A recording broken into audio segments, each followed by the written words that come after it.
मैं आपको ले चलता हूं सतपाल मलिक और केजरीवाल जी के पास।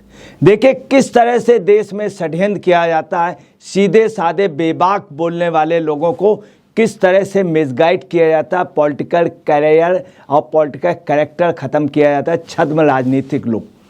सतपाल मलिक जो छात्र संघ से आए और राज्यसभा तक राज्यपाल गए, शायद वो राष्ट्रपति या उपराष्ट्रपति, केजरीवाल जी ने कैसे उनको मिसगाइड किया, इस चीज़ को समझिए। आप सतपाल मलिक जी हैं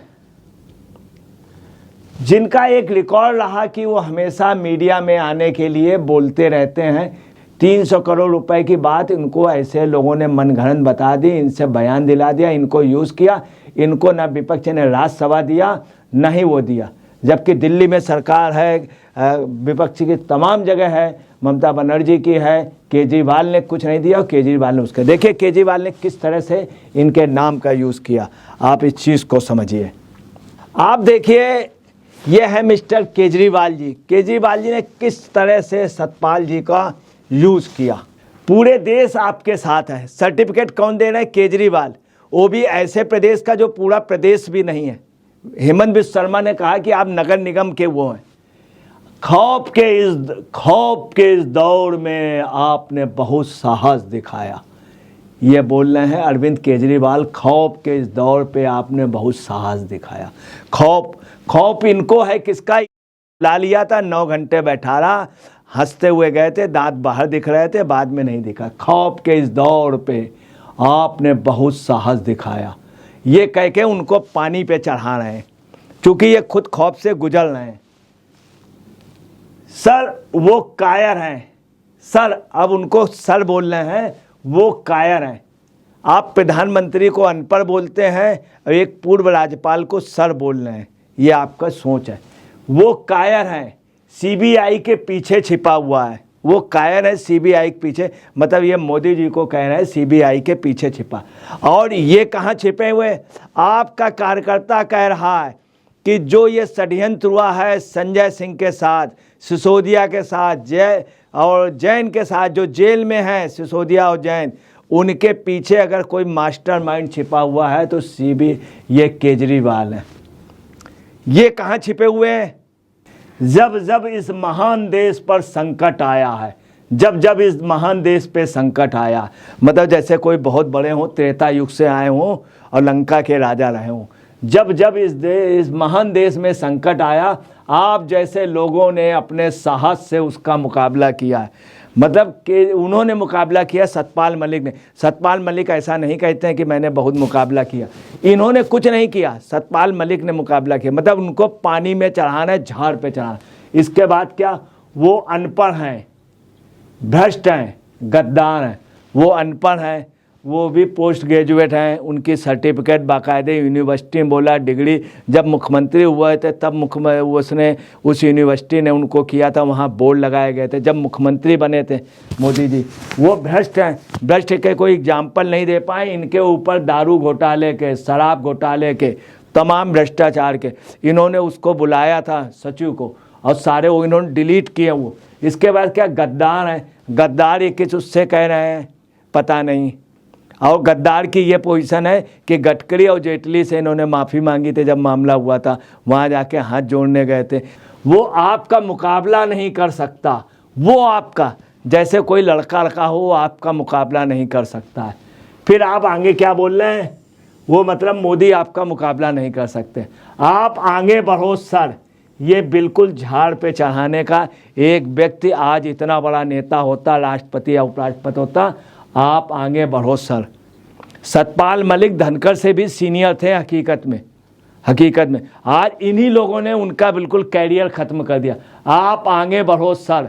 मतलब वो आगे बढ़े, वो कुर्बानी दे, और आप अपनी दिल्ली की सत्ता बचाए रखो। 4 कुर्सियां जो टूट रही हैं, प्राउड ऑफ यू। आप प्राउड करते हैं। प्राउड उस पर नहीं कर रहे हैं कि जिसकी वाइफ बेचारी सिसोदिया की कैसे झेल रही है। आप उसका बंगला खाली कराने के लिए, आपको अंदर अगर भलमन साहत है तो उनके पास ठीक से बंगला नहीं, सिक्योरिटी नहीं है, आप अपनी गवर्नमेंट से उनको कर्मचारी प्रोवाइड करा दीजिए। और आप जो हैं उनको बंगला दिला दीजिए सतपाल मलिक को, और आपके पास अपना बंगला खाली करके उनको दे दो। अब देखिए ये फर्जी ट्वीट किया गया था सतपाल मलिक के नाम से। सतपाल मलिक ने कहा भी है कि मेरे फेक आईडी से लोग इस तरह भेज रहे हैं। क्या ट्वीट किया गया? मैंने सच बोलकर कुछ लोगों के पाप उजागर किए हैं। सतपाल मलिक का कहना, मैंने कभी ऐसा नहीं कहा, ना मेरी आवाज़ है, ना मैं कभी बोला हूँ। मैंने सच बोलकर लोगों के पाप उजागर किए। पाप जैसे शब्द मैं बोलता ही नहीं, मेरी डिक्शनरी में नहीं है। ये सतपाल मलिक के लोगों ने, सतपाल मलिक ने खुद कहा। शायद इसलिए बुलावा आया है। मैं किसान का बेटा हूँ, घबराऊंगा नहीं, सच्चाई के साथ खड़ा हूँ। सतपाल मलिक ने कहा ये फेक है, और ये फेक भी हो गया, डिलीट भी हो गया उनके उससे, परंतु केजरीवाल जी ने अभी तक डिलीट नहीं किया। अब जो अंदाज़ा है ये केजरीवाल जी इसको वो करना है मैंने, चूँकि ये इसके मास्टर हैं, स्ट्रिंग के इन सब के मास्टर हैं केजरीवाल।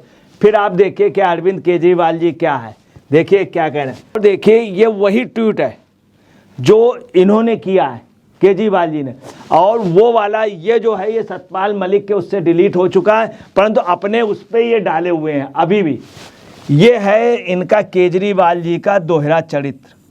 ये मिस्टर केजरीवाल जी का दूसरा चरित्र है।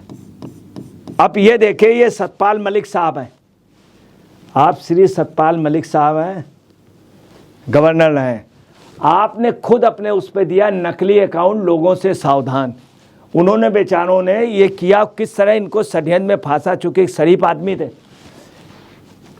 सतपाल मलिक नकली अकाउंट, लोगों से सावधान, उन्होंने सब जगह दिया है। NIA, NDTV, बेवर्स, एम्प्लॉयर्स, फेक अकाउंट, सबको इन्होंने इन्फॉर्म किया। CBI के सम्मन के बाद सतपाल मलिक का सही बयान। अब देखिए उन्होंने क्या बयान क्या दिया, उन्होंने कहा भी कि मेरा सही बयान क्या, सुन लीजिए। देखिए सतपाल मलिक जी ने क्या कहा है कि पूर्व राज्यपाल सतपाल मलिक के मामले में एक नया मोड़ आ गया है।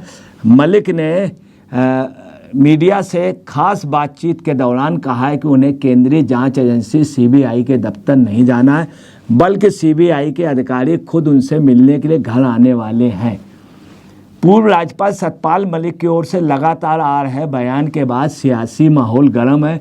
इस बीच CBI का सम्मन उन्हें मिलने की बात सामने आई थी, जिसके बाद कांग्रेस और आप नेताओं ने केंद्र सरकार को घेरा जा रहा है। लेकिन इस मामले में खुद सतपाल मलिक ने दिलचस्प खुलासा किया है कि उन्हें CBI ने सम्मन नहीं भेजा है, बल्कि स्पष्टीकरण मांगा है। उन्होंने कहा है कि CBI की ओर से उन्हें कोई सम्मन नहीं मिला है, बल्कि वह कोरी अफवाह है। ये बात सतपाल मलिक के घर आएंगे CBI अधिकारी। मलिक ने आगे कहा CBI उनसे वेरिफिकेशन करने के लिए आने वाली CBI के अधिकारियों से उनकी बातचीत हुई थी। इस दौरान यह बताया था कि उनसे क्लेरिफिकेशन लेने के लिए अधिकारी उनके निवास पर आने वाले हैं। गैरतलब है कि इस मामले में CBI की ओर से 27 और 28 अप्रैल का समय मांगा गया था। यहाँ हम आपको बता दें कि 27-28 अप्रैल को सतपाल मलिक राजस्थान में रहने वाले हैं। यही वजह है कि 28 अप्रैल के बाद CBI के अधिकारी उनके घर पहुंचकर उनसे क्लेरिफिकेशन ले सकते हैं। ये है पोजीशन। अब आप देखिए कि किस तरह से गुमराह किया केजरीवाल ने, कि केजरीवाल ने बताया, जबकि उन्होंने ये भी बताया कि एक फेक आईडी से, और ये सब केजरीवाल का ही एक प्रकार से पर्दे के पीछे वो है कि इधर उधर षड्यंत्र करना। और आप देखिए इसके बाद क्या पोजीशन है। अब देखिए ये दिल्ली के पढ़े लिखे, सबसे ज़्यादा हिंदुस्तान में पढ़े लिखे महान विद्वान। अब देखिए कि दुनिया का सबसे ज़्यादा पढ़ा लिखा आदमी, जिसके आगे सब प्रधानमंत्री सारे लोग अनपढ़ लगते हैं, वो शख्स दिल्ली का पढ़ा लिखा सबसे योग्य व्यक्ति IITian CM क्या कह रहा है? असली नकली अकाउंट में फ़र्क नहीं जानता है। जनता कह रही है कि असली नकली अकाउंट में फ़र्क ही नहीं जानता है केजरीवाल। और ये सब केजरीवाल का किया धरा है। और उन्होंने क्या किया, किस तरह से कर करके, और ये इनका क्या है कि ये बेचारे सफ़र कर गए, ये सफ़र कर गए। अब देखिए क्या है, इन्होंने क्या किया, इधर 8-10 रोज में बहुत मेहनत की, महीने भर से इतना परेशान हो गए। आज उत्तर प्रदेश, हरियाणा, राजस्थान और पश्चिमी उत्तर प्रदेश और हिमाचल से और पंजाब से, तमाम जगह से वहाँ पहुँच रहे हैं, मध्य प्रदेश से इनके लिए पहुँच रहे हैं। वो ये मांग करेंगे कि इनको सिक्योरिटी मिल जाए जो वापस हुई थी। मतलब आज ये पोजीशन कि उनको सिक्योरिटी नहीं मिल पा रही। सभी जाट वहाँ पहुँच रहे हैं। इन्होंने इतनी मेहनत की, उसके बावजूद भी ज़्यादा जाट नहीं पहुँच रहा। राम माधव जी गलत बयानबाजी में चले गए, इनको लोगों ने गलत भर दिया, समझा दिया, उन्होंने दे दिया। तो राम माधव जी का पॉलिटिकल करियर अब पता चला 300 करोड़ रुपए की कोई बात है। उससे ज़्यादा और दुखद बात बता दें कि इन लोगों ने इतना मिसगाइड किया, इनको 3.5 लाख कर्मचारियों के बीमा होने जा रहे थे। सारा कर्मचारी खुश था, चाह रहा था, और उन्होंने लोगों ने उसका दिया। उन्होंने 1 महीने में पूरा वो लोगों के बीमा नहीं हो पाए। आज कर्मचारी जम्मू कश्मीर का रो रहा इस मामले में और कहता है कि दादा से पता नहीं कैसे गलती हो गई, जबकि दादा को ये बात नहीं मालूम थी कि 3,500 कर्मचारियों का भला होगा। सभी कर्मचारी लोगों ने उसका दिया और ये उसकने पे आ गए। देखिए ये जो वो था, ये नकली था, ये नकली था, ये था नकली। और ये किसका टूल्स था? केजरीवाल जी का। केजरीवाल जी इसको दिखा रहे थे, अभी तक डिलीट नहीं किया है, नकली। तो ये सबका कौन, आप देखिए सिसोदिया चले गए जेल, वो जैन साहब चले गए, संजय सिंह के लिए वो है, और मेन आदमी कौन है पर्दे के पीछे, वो बचा हुआ मास्टर प्लानर केजरीवाल जी ने इसमें भी रहे। अब आप देखिए क्या, सतपाल मलिक, नकली अकाउंट लोगों से सावधान। ये अकाउंट असली है, ये रियल अकाउंट है, ये असली अकाउंट है, ये असली अकाउंट है। और आप समझ लीजिए केजरीवाल जी का कितना बड़ा खेल। एक बुजुर्ग आदमी जो इतना सीधा था, उनकी आज पोजीशन क्या कर दी, बंगला विहीन हो गए, सिक्योरिटी विहीन हो गए। हिंदुस्तान भर का इनको आज समझाने आ रहा कि दादा आप बहुत अच्छे आदमी। ये धनखड़ जी से सीनियर थे। इनका पॉलिटिकल करियर किसने ख़त्म किया? ये महाशय जी, ये महाशय जी। अन्ना को किसने वो किया? ये महाशय जी। वीके सिंह को किन्होंने बाहर कराया? ये महाशय जी। इतनी ईमानदार, इतनी भली एडमिनिस्ट्रेटर किरण बेदी को किसने? इन्होंने किरण बेदी को चुनाव हरवाया। देश का माना हुआ कवि को किसने इन्होंने किया? इन्होंने। आज जो प्रवचन दे रहा है उनसे ज़्यादा भीड़ इकट्ठा कर रहा। ये क्या थे? कुछ नहीं थे। अन्ना ने अनशन किया, अन्ना ने अनशन किया। अन्ना ने पहले दिन से 1 मिनट से खाना नहीं खाया था, और इन्होंने 3-4 रोज सब अरेंज करके फिर उसके बाद ये इनका वो। अब सबको इन्होंने सिसोदिया जी को जेल किसने भिजवाया? इन्होंने। संजय सिंह की हालत किसने कर दी? इन्होंने। आज सिसोदिया जी की वाइफ से पूछे कितनी बड़ी तकलीफ है, कौन पूछने जा रहा? बंगला भी खाली करा लिया। जैन साहब को इन्होंने भिजवा दिया। पूरे उसको दारू किसने पिलाई? इन्होंने पिलाई।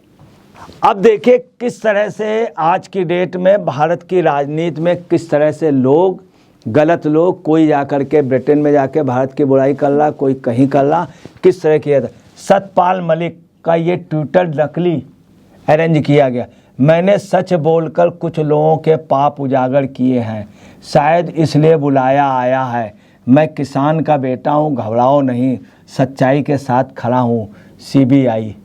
अब आप समझ लीजिए ये बिल्कुल फर्जी वो ट्वीट चलता रहा, और जितने लीडर थे सब इस पे दादा को एडवाइस करते रहे, सब एडवाइस करते रहे। केजरीवाल जी चिंता न करो, पूरा देश आपके साथ, मैं आपके साथ हूँ, आई प्राइड हूँ, है। और ये सब पूरा मैनेज कितना इन्हीं लोगों का।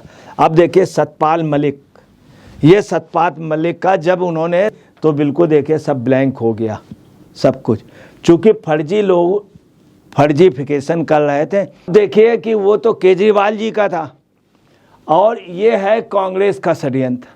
कांग्रेस ने क्या किया है, क्या लिखा? आखिरकार पीएम मोदी से रहा न गया। आखिरकार पीएम मोदी से रहा नहीं गया। कांग्रेस ने तुरंत दिमाग लगाया, बोले आखिरकार पीएम मोदी से रहा नहीं गया। और कितना साफ लिखा उर्दू का, कितना बढ़िया इन्होंने नुक्ता भी लगाया, आखिरकार। ये ड्राफ्टिंग बड़े लोगों ने कराई है, बड़े लोग ही, बहुत टॉप के लोग। सतपाल मलिक जी ने देश के सामने उनकी कलई खोल दी है। अब सीबीआई ने मलिक जी को बुलाया है, ये तो होना ही था। एक चीज और होगी, गोदी मीडिया अब भी चुप रहेगा, लिख कर रख लीजिए। देखिए गोदी मीडिया रहता, हमारा मीडिया तो बोल रहा है, सब कुछ पर्दाफाश कर रहा है। गोदी मीडिया चुप रहेगा कि नहीं रहेगा, आप अपना मीडिया देखिए। ये कांग्रेस के लोगों को इसमें शर्म आनी चाहिए। अब देखिए क्या है कि कांग्रेस का देखिए षड्यंत्र, ये कांग्रेस का षड्यंत्र उजागर हुआ केजरीवाल का। ऐसे न जाने कितने हजारों षड्यंत्र इन लोगों के साथ। आजकल सिर्फ इनका एक ही काम है, इस तरह से फेक आईडी और ये सब करना, जो झट षड्यंत्र। और इसका इन्होंने कोई भी एक्शन नहीं लिया, इतना टाइम हो गया। ये देखिए 15 मिनट पहले आया कांग्रेस का एक नया शगुफा। ये क्या है, पूरा देश इंतजार कर रहा है कि पुलवामा हमले पर सतपाल मलिक ने जो खुलासा किया उस पर सरकार कुछ बोले, लेकिन मोदी सरकार चुप है। हालांकि हैरानी है कि साहब को सतपाल जी के पीछे सीबीआई छोड़ने में 10 दिन कैसे लग गए। हालांकि हैरानी है कि साहब को सतपाल जी के पीछे सीबीआई छोड़ने में 10 दिन कैसे लग गए। पवन खेरा जी, ये पवन खेरा जी यही हैं जिन्होंने मोदी के लिए व्यक्तिगत वो कर दिया था। ये आगे बोल बोल करके इनकी वहाँ पर पक्की है। जैसे दिग्विजय सिंह जो है घर से वहाँ से एडवाइस ले आते हैं, उनको खैर एक चीज़ है, उनको एक बड़ा अच्छा स्क्रिप्ट राइटर और बहुत अच्छे एडवाइज़र हैं उनके साथ। ये उनकी लाइफ में, इसलिए उनकी लाइफ बढ़ गई, उनको 2-3 महीने का राशन मिल गया। ऐसे इनका खेरा जी की ये पोजीशन है कि जब इनका भया तो देश भर के टॉप वकील लग गए और इनको छुड़ा लाए। राहुल गांधी पे इतनी कोशिश नहीं की जा रही, क्योंकि यही सब लोग छिपे हुए हैं, यही सब लोग। और खेरा जी के लिए देखिए किस तरह से उनके लिए आदेश हो गया, राहुल गांधी के लिए नहीं, क्योंकि राहुल गांधी को खुद ही ये लोग फंसाना चाह रहे हैं। अब ये है मामला 300 करोड़ रुपए का। उन्होंने, दादा ने क्या कहा है सतपाल मलिक ने, कि मुझको कोई पेशकश नहीं हुई थी, मुझसे किसी ने ना 300 करोड़ रुपया दिए, ना 300 करोड़ रुपया कहा, ना ही मैंने कोई इनकार किया। ऐसी लोगों ने चर्चा, मतलब इस तरह का माहौल बनाया था। अब जो दादा के सूत्रों से पता चल रहा है कि जो विपक्ष के पार्टियां थीं, कांग्रेस के लोग, केजरीवाल के लोग, जैसे दादा के यहाँ मिलने गए, राज्यपाल थे, उनकी आदत थी हर एक जो भी मिलने गए मिलते, उनके कान में कोई ना कोई इस तरह से कानाफूसी और उनके ब्रेन को वाश करने की कोशिश, मगर ब्रेन वाश नहीं कर पाए। जैसे उन्होंने कह दिया 300 करोड़, ना उनसे ऑफर हुआ वो कह रहे हैं, ना ही उन्होंने इनकार किया। और ये 300 करोड़ रुपए की मामला मनगढ़ंत है, ये स्वयं सतपाल मलिक जी कह रहे हैं। और देखिए इन्होंने क्या कहा है कि सीबीआई ने बुलाया है, ये मिस्टर केजरीवाल कह रहे हैं, और यही कांग्रेस कह रहे हैं कि बुला, जबकि ऐसा कुछ नहीं है, सीबीआई ने नहीं बुलाया। सब जगह पहले से ही कांग्रेस ने, केजरीवाल ने कि उनको बुलाया है, उनको करेंगे, दादा डरना नहीं, दादा ये, दादा आप, पूरा देश आपके साथ है। हकीकत ये है, सतपाल मलिक जी ने क्या बताया, उन्होंने ये बताया कि सीबीआई के एक अफसर ने हमको भी ये फ़ोन किया था कि हम उसका क्लियरिफिकेशन चाहते हैं। ना उनको सम्मन हुआ, ना उन्हें बुलाया गया, वो खुद उनके यहाँ आना चाहते हैं। क्लियरिफिकेशन मतलब बात को ख़त्म होने जा रही है, वो क्लियरिफिकेशन चाहते हैं, क्योंकि एक उसमें एनओसी होती है, एक क्लियर। ये है पोजीशन, किस तरह से गुमराह किया गया। अब आप जो गोदी मीडिया कांग्रेस चिल्ला रही थी, वो अगर गोदी मीडिया, इसका मतलब मीडिया का वक्त बर्बाद किया गया और इन लोगों ने किया। ये कांग्रेस के तथाकथित ट्विटर्स और इनके जो टूल किट्स हैं और केजरीवाल के तथा इन सब लोगों के विपक्ष के, ये मीडिया का वक्त बर्बाद किया जा रहा है और किस तरह से तुम मीडिया को मिसयूज़ कर रहे हैं। ऐसे में वास्तव में इन लोगों के ऊपर एफआईआर होनी चाहिए और देशद्रोह की कार्रवाई होनी चाहिए। इन लोगों के ऊपर एफआईआर होनी चाहिए और देशद्रोह की कार्रवाई होनी चाहिए। क्या कार्रवाई होनी चाहिए? देशद्रोह की। दूसरी बात, ये वो ब्लड है जो मीडिया का सबसे बड़ा विरोधी है। यही 25 जून 1975 को प्रेस में सेंसरशिप लगा के पत्रकारों को बंद किया था। 40,000 पत्रकार इस देश में बंद हुआ था, सभी प्रेसों में बिजली बंद कर दी गई थी। तो ये है पोजीशन। आप ही देखिए, क्लियर हो गया कि किस तरह सतपाल मलिक को बर्बाद किया गया और किस तरह आज बेचारों की पोजीशन हुई। उन्होंने सब उजागर किया और किस तरह कांग्रेस कटघरे में खड़ी और केजरीवाल खड़ी हुई। नमस्कार, न्यूज़ कैसी लगी कमेंट बॉक्स में जरूर लिखिए, इसको फॉरवर्ड कीजिए, सब्सक्राइब कीजिए तथा कैसी लगी बताइए। मैं अजय पत्रकार।